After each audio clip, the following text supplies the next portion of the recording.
Hello everyone, আমি সহেলি। আমার নতুন একটি ভিডিওতে আপনাদের স্বাগত।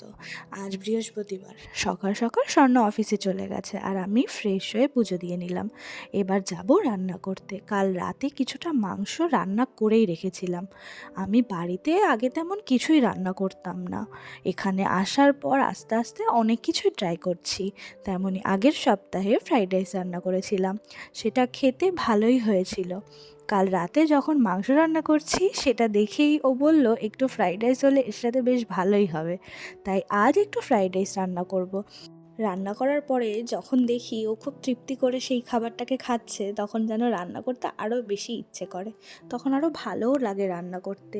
বেলজিয়ামে আসার পর থেকে যে সময়টা ও বাড়িতে থাকে না, মানে যে সময়টা ও অফিসে থাকে, সেই সময়টার একাকিত্বটা আমার এই রান্নার মধ্যে দিয়েই কেটে যায়। আমি সাধারণত ফ্রাইড রাইসটা খুব হালকা খেতেই পছন্দ করি, তাই ঘরোয়াভাবে রান্না করলাম। প্রথমে ভাতটা করে নিয়েছিলাম আর তারপর প্যানে কিছুটা ঘি আর সাদা তেল দিয়ে গাজর, বিনস, ক্যাপসিকাম ভেজে নিয়েছি।